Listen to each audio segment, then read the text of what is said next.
60세 이상 어르신 중 절반이 겪는 야간 다리쥐. 잘 모르고 그냥 넘기시면 안 됩니다. 평생 다리를 절며 사셔야 할 수도 있습니다. 며칠 전 제 진료실 문을 열고 들어오신 72세 박어르신 이야기를 먼저 해드려야겠습니다. 이분은 동네에서 알아주는 등산 애호가셨습니다. 일주일에 3번은 꼭 뒷산을 오르실 정도로 정정하셨던 분인데 진료실에 들어오시는 모습은 마치 며칠 밤을 꼬박 세운 사람처럼 눈밑이 거뭇하고 걸음걸이도 힘이 하나도 없으셨습니다. 제가 어디가 편찮으셔서 오셨냐고 여쭤보니 한숨을 푹 쉬시면서 이렇게 말씀하시더군요. 선생님, 저는 이제 밤이 오는 게 무섭습니다. 알고 보니 박 어르신은 지난 2달 동안 거의 매일 밤 다리에 쥐가 나서 잠을 설치고 계셨습니다. 여러분, 이 이야기가 박 어르신만의 이야기일까요? 절대 아닙니다. 지금 이 영상을 보시는 여러분 중에도 고개를 끄덕이시는 분들이 많으실 겁니다. 실제로 통계를 보면 우리나라 60세 이상 어르신들 중에서 절반에 가까운 분들이 밤마다 찾아오는 다리경련, 즉 야간 다리쥐를 경험하고 계십니다. 2분 중 1분은 이 고통을 겪고 계신다는 이야기입니다. 그런데 정말 심각한 문제는 따로 있습니다. 대부분의 어르신들이 박 어르신처럼 이걸 그저 나이 들면 당연히 생기는 병이나 영양 부족 정도로만 생각하고 방치하신다는 겁니다. 하지만 의사인 제가 볼 때 그중 20% 정도는 당장 치료가 필요한 위험한 혈관 질환의 신호일 수 있습니다. 박 어르신의 다리를 제가 직접 만져보고 검사했을 때 저는 정말 깜짝 놀랐습니다. 이분이 겪고 계신 건 단순한 근육 뭉침이 아니었습니다. 만약 이대로 며칠만 더 방치했다면 박 어르신은 등산은커녕 평생 다리를 절면서 사셔야 했을지도 모릅니다. 최악의 경우에는 혈관 속에 생긴 피떡, 즉 혈전이 심장이나 폐로 날아가서 생명을 위협하는 아주 위험한 상황이 벌어졌을 수도 있습니다. 단순한 쥐라고 생각했던 증상이 사실은 내 몸이 보내는 마지막 살려달라는 신호였던 겁니다. 지금 여러분의 다리는 안녕하십니까? 혹시 밤마다 찾아오는 불청객 때문에 파스 냄새 풍기며 억지로 잠을 청하고 계시지는 않으신가요? 그래서 오늘 제가 준비했습니다. 오늘 이 영상에서는 박 어르신을 괴롭혔던 밤샘 통증의 진짜 원인이 무엇인지 명확하게 밝혀드리겠습니다. 그리고 가장 중요한 것이 있습니다. 단순한 다리쥐와 당장 응급실로 달려가야 하는 위험한 혈관 질환을 일반인도 딱 보면 알 수 있는 구별법을 알려드리겠습니다. 마지막으로는 쥐가 났을 때 비명 지르며 다리를 주무르는 대신 딱 3초 만에 통증을 사라지게 만드는 기적 같은 응급처치법과 다시는 쥐가 나지 않게 만드는 생활 속 예방법까지 전부 챙겨드리겠습니다. 이 영상이 끝날 때쯤이면 여러분은 더 이상 밤을 두려워하지 않으셔도 될 겁니다. 오늘 밤부터 당장 2다리 쭉 뻗고 꿀잠 주무실 수 있게 제가 도와드리겠습니다. 제 이야기가 궁금하시고 오늘 밤 편안한 잠자리를 원하신다면 지금 바로 좋아요 버튼 한번 꾹 눌러주세요. 그리고 댓글창에 기대라고 딱 2글자만 남겨주시면 제가 힘을 내서 더 알찬 정보로 보답하겠습니다. 자, 그럼 박 어르신의 다리에 도대체 무슨 일이 있었던 건지 지금부터 그 비밀을 하나하나 풀어드리겠습니다. 여러분이 다리에 쥐가 났을 때 절대 하시면 안 되는 행동이 딱 2가지 있습니다. 바로 무조건 마그네슘 부족이라며 영양제만 사다 드시는 것과 터질 듯이 아픈 종아리를 힘으로 꾹꾹 눌러서 주무르는 행동입니다. 앞서 말씀드린 72세 박 어르신이 딱 이렇게 하고 계셨습니다. 이분은 텔레비전 건강 프로그램에서 마그네슘이 좋다는 이야기만 듣고 무려 3종류나 되는 마그네슘을 매일 챙겨 드시고 계셨습니다. 그리고 밤에 쥐가 나면 너무 아프니까 아내분까지 깨워서 온 힘을 다해 다리를 주무르게 하셨죠. 그런데 여러분 놀라지 마세요. 제가 검사해보니 박어르신의 몸속 마그네슘 수치는 지극히 정상이었습니다. 오히려 과도한 영양제 섭취 때문에 위장장애가 생겨서 속이 더부룩하다고 호소하셨죠. 이게 무슨 말일까요? 대부분의 야간다리 경련은 영양소 부족이 아니라 신경센서의 고장 때문에 일어난다는 사실입니다. 이걸 이해하시려면 자동차를 떠올려 보시면 아주 쉽습니다. 우리 다리 근육에는 두 가지 중요한 센서가 있습니다. 하나는 엑셀처럼 근육을 수축시켜서 힘을 쓰게 만드는 센서고, 다른 하나는 브레이크처럼 근육을 이완시켜서 쉬게 만드는 센서입니다. 젊었을 때는 이 엑셀과 브레이크가 아주 조화롭게 작동합니다. 그런데 나이가 들고 근육이 노화되면 이 브레이크 센서가 고장나기 시작합니다. 나는 분명히 자고 있어서 근육을 쉬게 하려고 브레이크를 밟았는데 내 몸은 멋대로 엑셀을 밟아버리는 겁니다. 특히 우리가 잠잘 때 발 모양을 한번 생각해 보세요. 대부분 발끝이 이불 무게 때문에 아래로 쭉 처져 있습니다.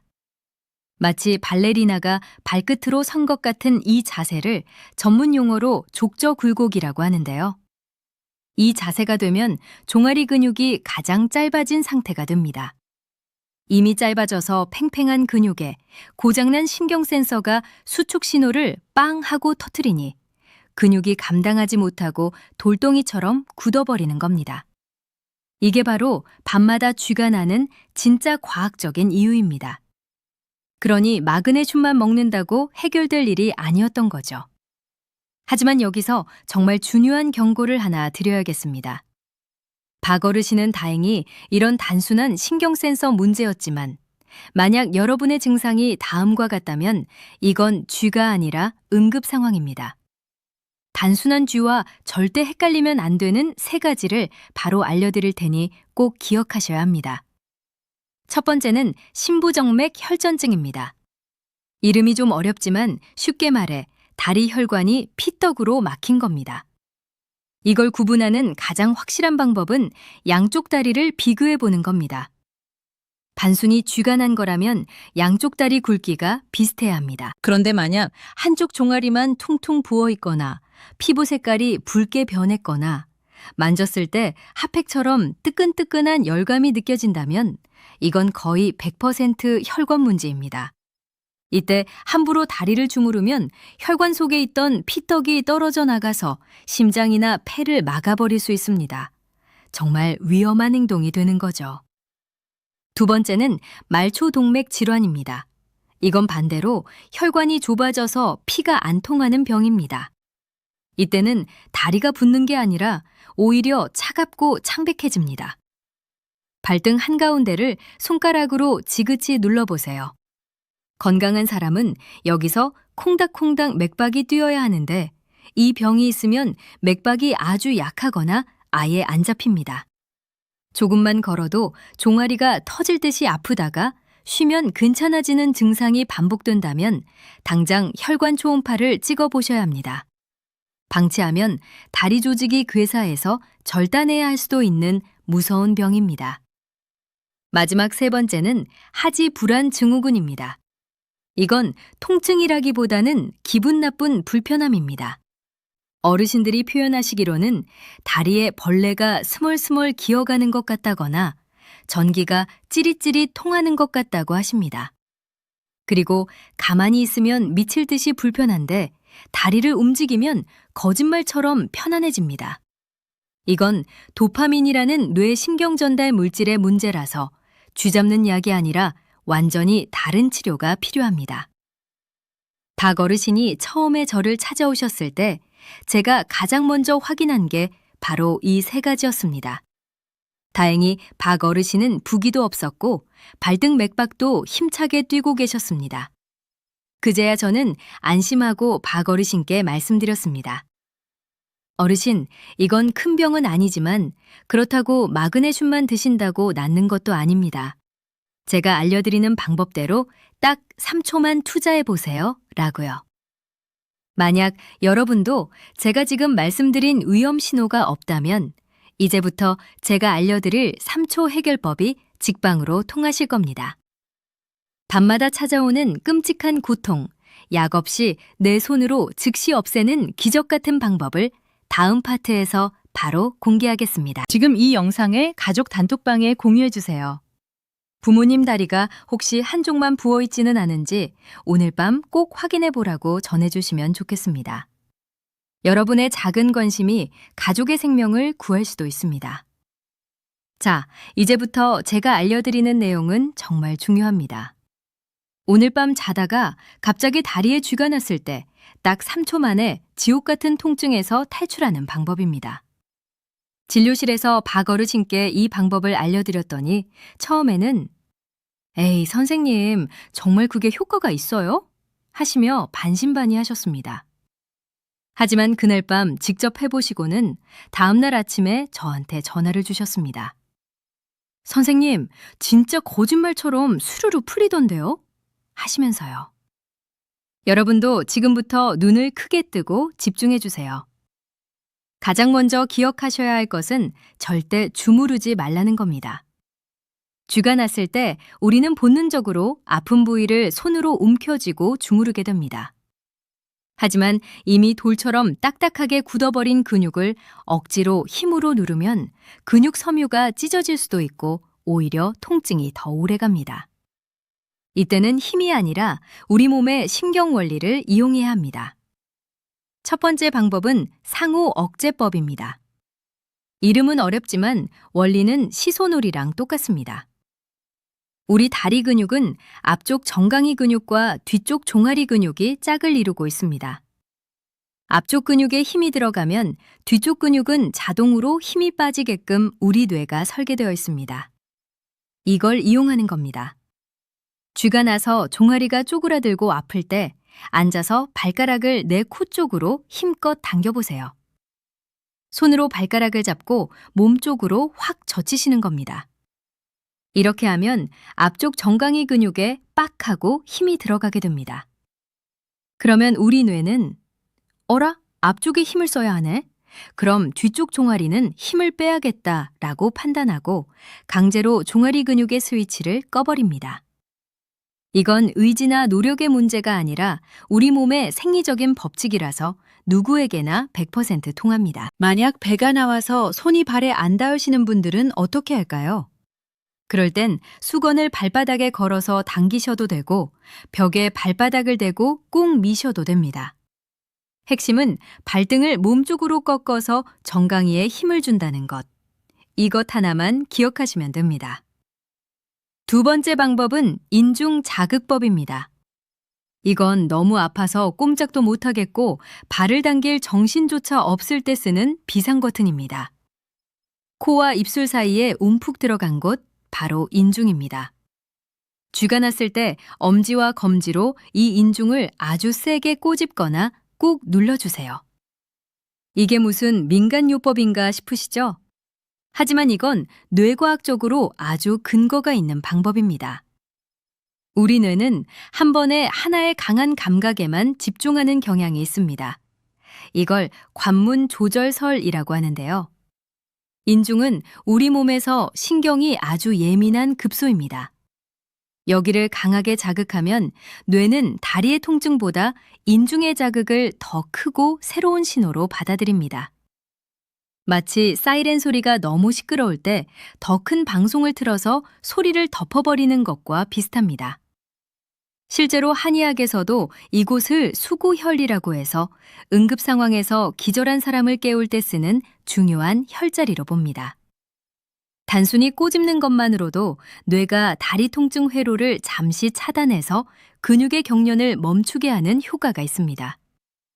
박어르신은 이 두 가지 방법을 배우신 뒤로는 밤에 쥐가 나는 게 더 이상 무섭지 않다고 하셨습니다.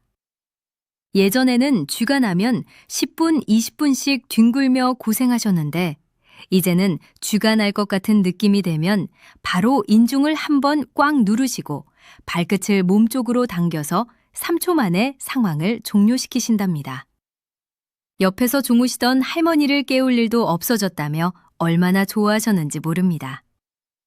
여러분도 오늘 밤 침대 옆에 수건 하나 딱 준비해 두시고 주무세요.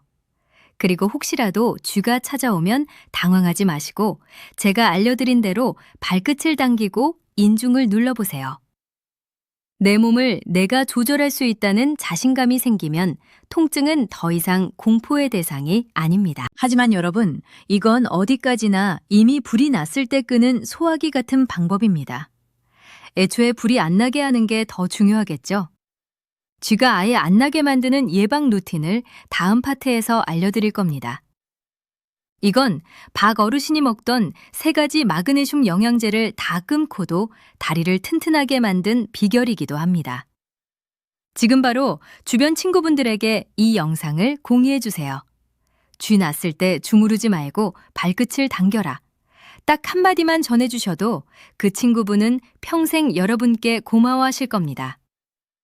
급한 불을 끄는 법을 알았으니 이제는 애초에 불이 나지 않게 예방하는 법을 알아야겠죠? 박 어르신은 저를 만나고 나서 드시던 마그네슘 영양제 3통을 다 끊으셨습니다. 대신 제가 처방해드린 생활습관으로 바꾸고 나서부터는 다리에 쥐가 나는 횟수가 한 달에 한 번 있을까 말까 할 정도로 확 줄어드셨습니다. 박 어르신이 실천하신 방법은 돈이 드는 것도 아니고 누구나 집에서 따라할 수 있는 아주 쉬운 루틴입니다. 첫 번째 비밀은 바로 식탁 위에 있습니다. 많은 분들이 쥐가 나면 마그네슘부터 찾으시는데 사실 우리 신경을 튼튼하게 만드는 진짜 주인공은 따로 있습니다. 바로 비타민 B군입니다. 특히 비타민 B1과 B12는 신경 세포막을 보호하고 신경 신호가 제대로 전달되게 도와주는 핵심 연료입니다.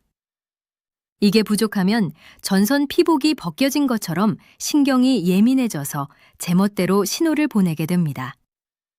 그래서 저는 박 어르신께 비타민 B 복합제 영양제를 딱 하나만 드시라고 권해드렸습니다. 그리고 식사 때는 타우린을 챙겨 드시라고 했습니다.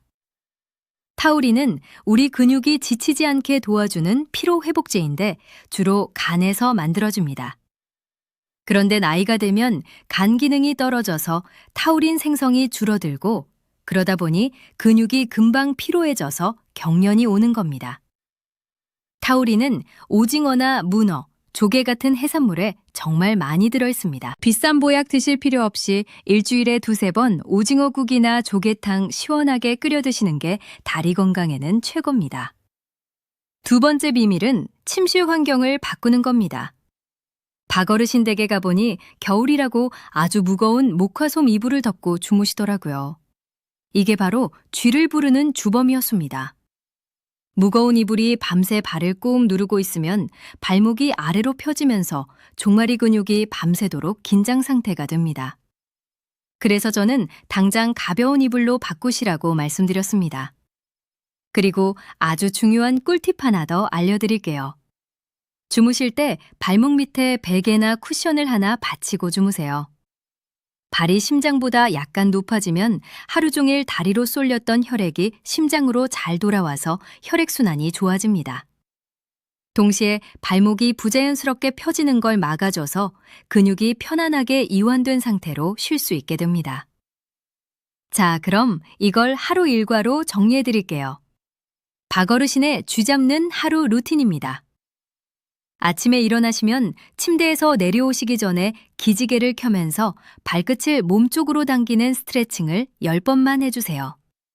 밤새 굳어있던 근육을 깨우는 겁니다. 점심에는 오징어나 조개류가 들어간 반찬을 맛있게 드시고 식후에는 가벼운 산책으로 햇볕을 쬐며 비타민 D를 합성하세요. 저녁에는 주무시기 1시간 전에 따뜻한 물로 15분만 족욕을 하세요. 이때 물 온도는 40도 정도가 딱 좋습니다. 너무 뜨거우면 오히려 근육이 놀랄 수 있으니까요.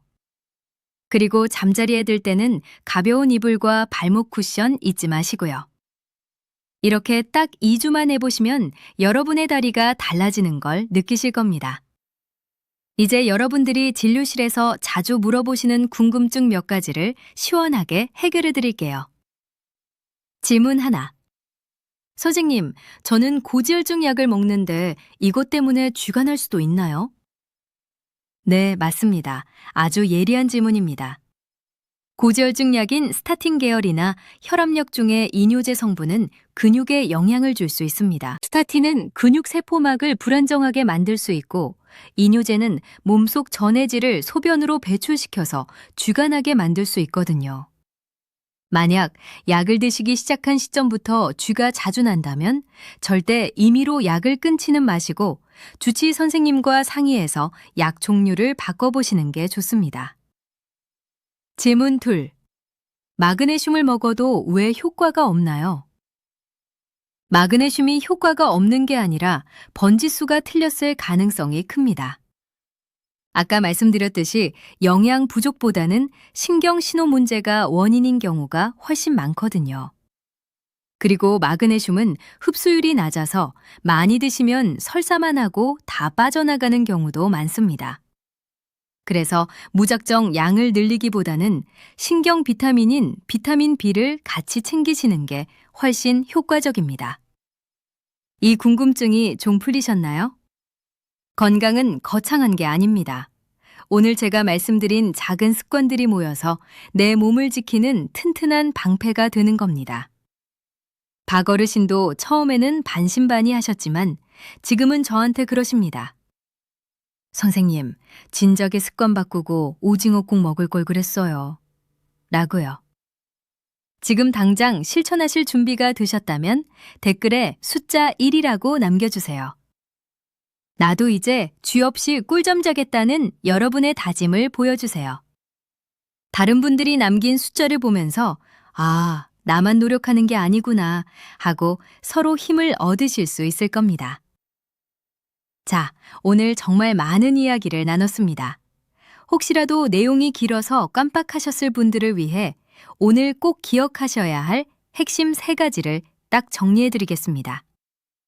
이 3가지만 기억하셔도 여러분의 다리 건강은 확실히 달라질 겁니다.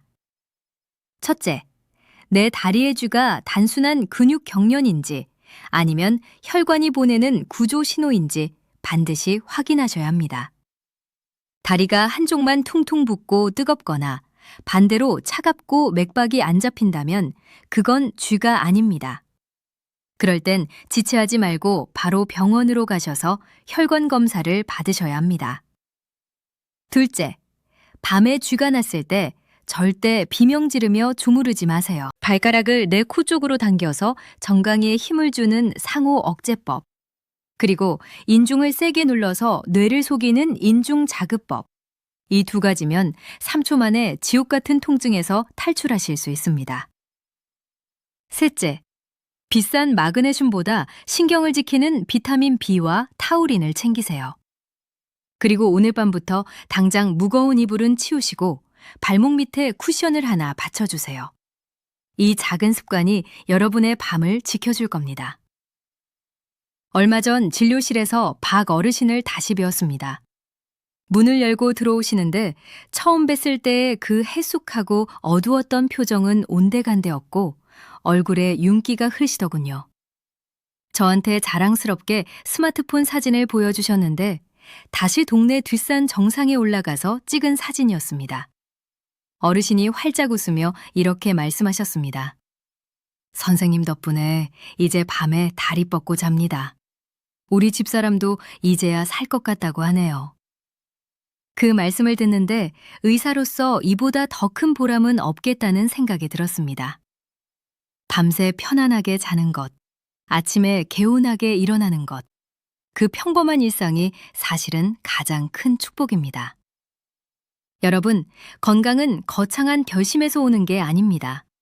오늘 제가 알려드린 것처럼 오징어 꼭 한 그릇 챙겨 드시는 것, 잠자기 전 15분 족욕하는 것, 이런 사소한 실천들이 모여서 기적을 만듭니다.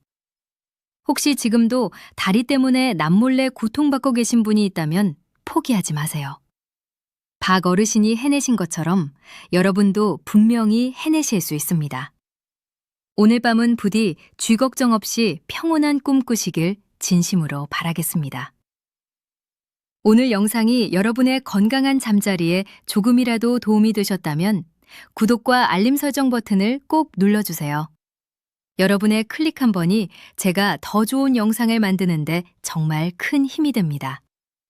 저는 다음 시간에도 여러분의 몸과 마음을 치유하는 따뜻하고 유익한 이야기로 다시 찾아오겠습니다. 지금까지 여러분의 건강 주치의였습니다.